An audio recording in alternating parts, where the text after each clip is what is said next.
Rave Radio.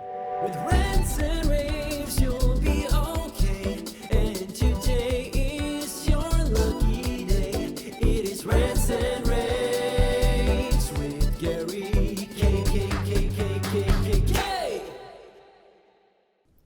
Welcome to Rants and Raves. I am Megan Dutta. Gary K is not here today. He has let me take over the show today.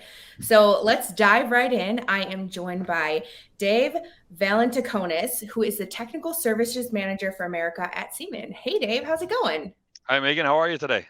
I'm great. How are you? Great. Thanks for having us join us again. We were on, I think, last year. Yeah. So this is a repeat visit for us. Nice. And it's my first time hosting this because I just joined Rave 2 months ago. So I'm excited to have you as our first guest, or my first guest, I should say. Fantastic. Yeah. Let's dive right in. What are we going to talk about today?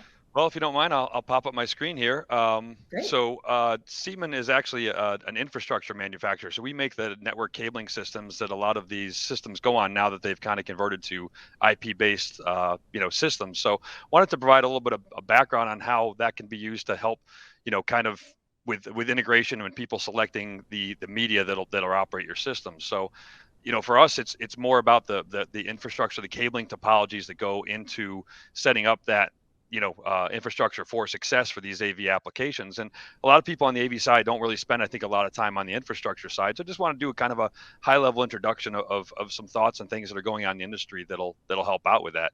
So, for starters, just to get some reference terminology in place, there is some language that kind of standards reference when you're talking about the infrastructure. And the first is in terms of how this infrastructure is actually set up. And what it is it's comprised, the cabling itself between your switch and your video devices are actually comprised of what we refer to as the permanent link, which is the part of the cabling that's designed to kind of stay in place over the life of the system, and as well as the patch cords that go on each end. And when you add the patch cords to the permanent link, you get the overall structured cabling channel. And there's some distances associated with that, the maximum channel distance being 100 meters, simply because it's designed so that applications can operate knowing that's the limit and what they can expect from a performance aspect.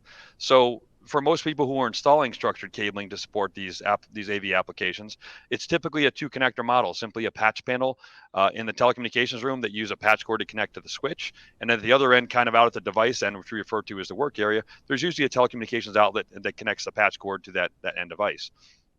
More recently, and actually ironically used a number of years ago, was the introduction of a third connection point in the middle, which referred to as a consolidation point, which really allows that permanent cabling to kind of work just between the telecommunications room and consolidation point. And then you can do your moves, adds, and changes just between the consolidation point and the work area, which kind of limits the amount of disruption you have to do in the office or the spaces that you're working with, and don't have to cable things all the way back to the telecommunications room if you're doing some of these moves, adds, and changes.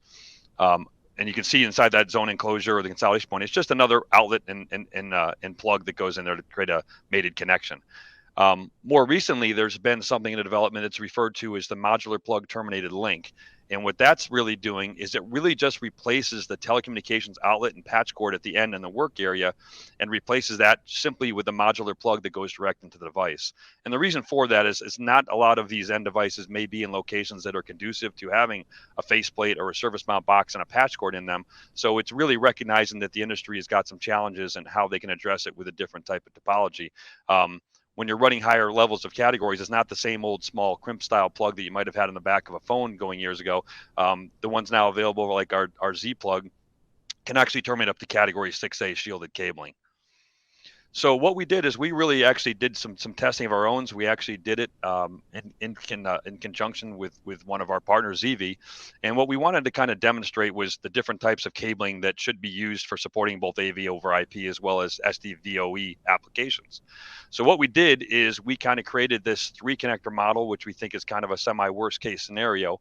And we bundled these 2 channels. We created a 2 cabling channel. We bundled them all together from end to end. And we did this across 5 different cabling categories: Cat5A UTP, Cat6A UTP, Cat6A UTP, Cat6A shielded, which we refer to as FUTP because it has an overall foil, as well as a Cat7A SFTP, which is actually individually foiled pairs with an overall braid. So we kind of want to run the full spectrum of the different media that you might want to use to support these applications.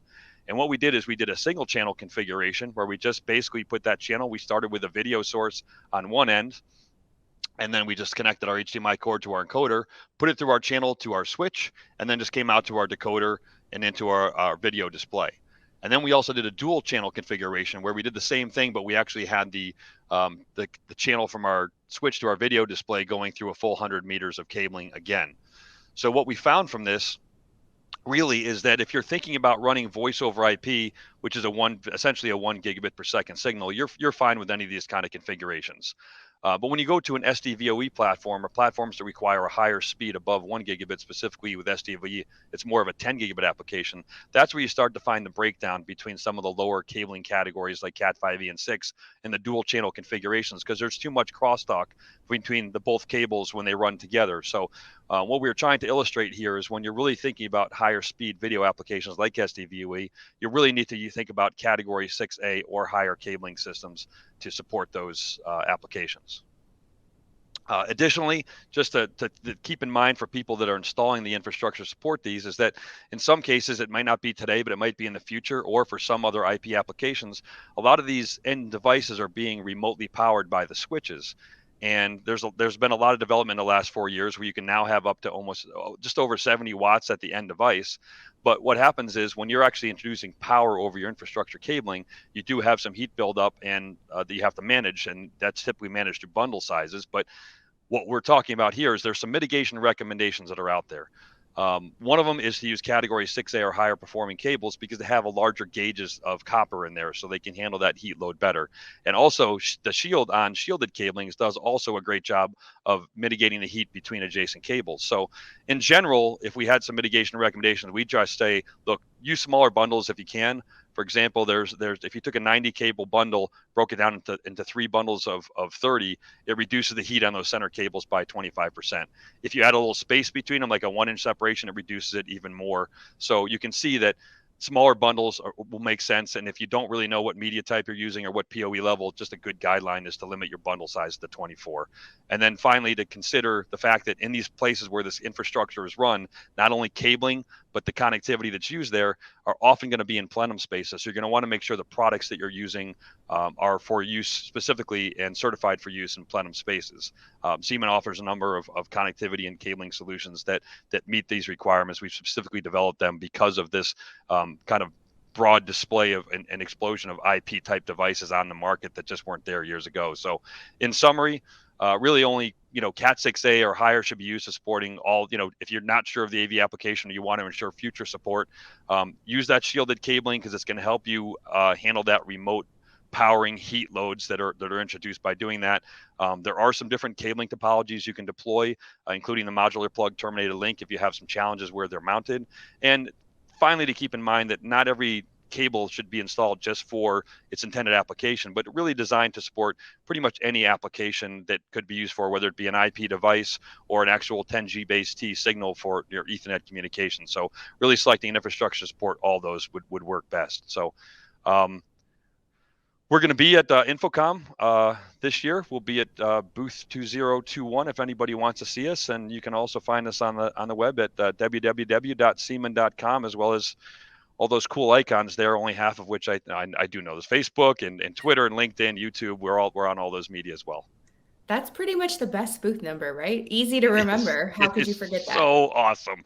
Even I can remember this one. At InfoComm 2021. What are you going to be showing at InfoComm? We're actually going to be showing this. We have this video demonstration up and running on our Cat6A shielding. We're also going to be talking about the Z plug I referenced earlier. If anybody wants to come by and see a demo or try to do a termination of that, as well as one of our light bow connectors, because we do know that some extended distance applications requires fiber. Not everybody who's been doing kind of low voltage AV may be familiar with it. So it's just an easy to terminate fiber connector for kind of, it's simple for people who don't spend a lot of time in the fiber world. Very cool. I can't wait to see it at the show. Yeah, it's going to be great. We're looking forward to it. So let's give your website one more time so people can get more information. Sure. It's www.siemon.com. And we'll see you at InfoComm in booth 2021. Sounds great. Thanks so much. rAVe Radio with Rants and